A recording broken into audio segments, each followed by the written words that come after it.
Greetings, hey, it's Susie Q. Today we're working with the Akashic records, and there's going to be some synchronicities here as well. All right, so we're going to start right now with this written piece. Some say the Akashic records are referred to as the Book of Life, the Book of Souls. We see this more as the Book of Love. Your body temple perfectly designed to house your divine essence, your soul. For some, their sojourn takes them directly to their records, to the love. Once touched by the love, the universal love, you may find your temple saturated in this knowing. The first time I touched universal love, I wanted to cry and clap at the same time. Overwhelmed with the love, I began to feel it almost all the time. This love, greater than any love I have ever experienced, awakened me to more and more love. From the destiny of this planet, universal love feels more ethereal, subtle, and light.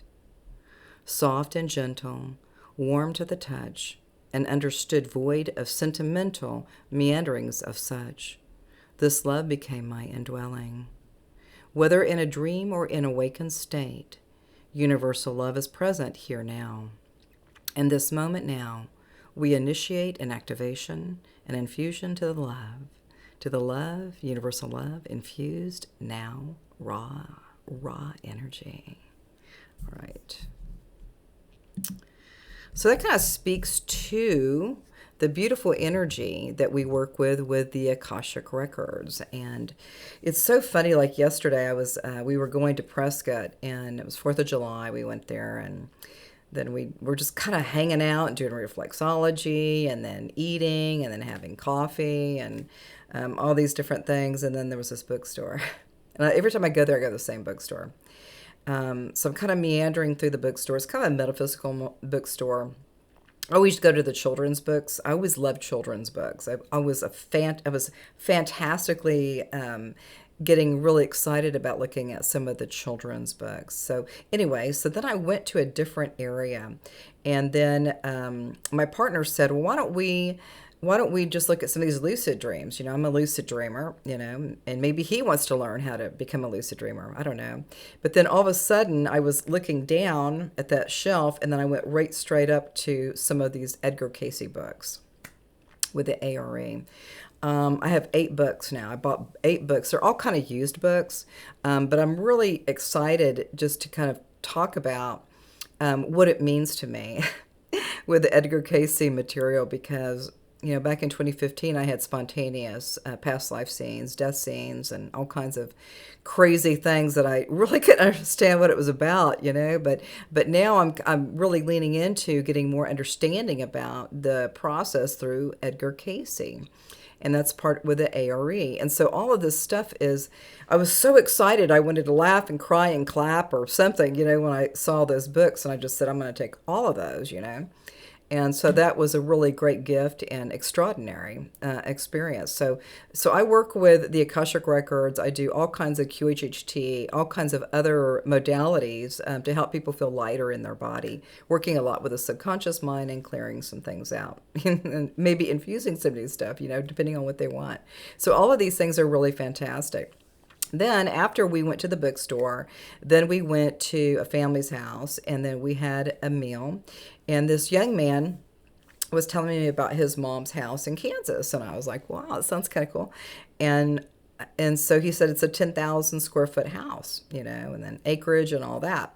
And then eventually he just said, well, ever since his mom was a little girl, she would be drawing pictures and designing different spaces when she was a little kid, you know, and so every room kind of has a different theme. It's a totally different theme, and she sounds really extraordinary. I've never met her or anything, but it's really fun when we have like this real-time stuff happening, because I didn't want to say anything with the family, but I was like going, well, I wonder if those were some of her Akashic records, because really when kids are really little, when they're real little, they still have memories of some of these things. And I kept wanting to say maybe it was these were past lives that she had lived, because the younger people, when they're the little kids, still remember. A lot of them still remember where they came from and, what was the last life that they had, or any of those things. But it was so fun just engaging, with this Akashic records, and then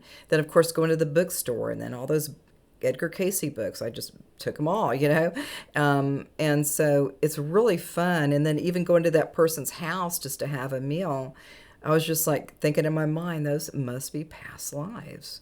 There was all these records and drawings and themes, for each room, and that's exactly what she's living in right now. So she's just by herself, but she's got all these rooms, So it's really, really fascinating. It's always good to take a little bit of time just to kind of chill out, Like yesterday was a chill out day, and we're just driving around. We were in Prescott, Arizona, and just kind of like, kind of just being in a state of here I am, here I am, and kind of looking around at the, when we're driving up that direction, and then seeing all the mountains and the variations of different things and experiences. I mean, it's just really a sweet spot when you can kind of get out of town a little bit, get away from the busy stuff and your practices or the things that you always do. Sometimes you need to kind of lean into something different, and so even yesterday we did a reflexology deal, and it's pretty deep, it's pretty nice. And then there's this menu in there with reflexology, and it's like, well, they have cupping, and I'm like, I've done cupping. I'm like, I don't like cupping. Maybe I need it. Maybe they think I need it. I don't know. But anyway, so at the very end of the reflexology piece, this woman came in and just put, the cups on me. I don't know. Cupping. I don't know. It's kind of crazy. But yeah, take some time for yourself just to be in stillness, and just to acknowledge that the Akashic records, or the book of life, or the book of soul, or whatever way you want to call it, I think all of us are really moving into higher states of innate intelligence, intuition, and getting more guidance going forward.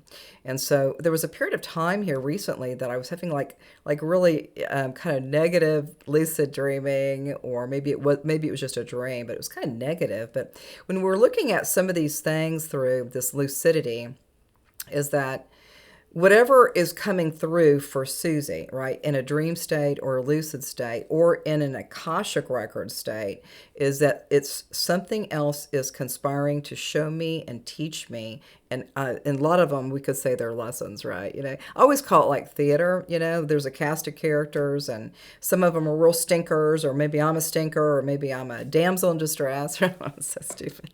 Anyway, but that's kind of going on with the Akashic records. It's kind of like a theater. I always think about Shakespeare, the cast of characters. I want to be the bad guy. No, I want to be the bad guy, or whatever. But all of these things are here to show us we're here, boots on the ground, right? Boots on the freaking ground, and we get to have so many experiences, and all of that is coming through us, and then it's probably going back out into spirit or into source or God. It's all just kind of bringing in all this material that we've been living in. And sometimes you say, well, I think I was bad. I think I was bad for a while. Well, that was a lesson, it was like a pop quiz. You got a pop quiz. Sometimes a pop quiz could be something that it's already done, it's already cleared, it's already over, and then all of a sudden it comes right back over. Oh, there's that story again. Then you just go, hey baby, it's already gone, it's already done. There's nothing else I need to do. But sometimes people get caught up again with something that they've already cleared or maybe understood, and then they still want to go back again and do another transit, transit. And but the best thing to do is just to kind of just let it be. If something comes through your consciousness and it's a reminder of something when you were good or bad, or purple or green, is that you just know that it's already done. It's already done, people. It's already done, people. The more that we kind of just, sometimes those little thoughts and impressions or visuals may come through that may not be supporting you. You can just go, just go to the light, baby. Go to the light, baby. Just head on out to the light. You're going in the right place, right? All right, so I think that's it for now. We'll see you soon, and namaste.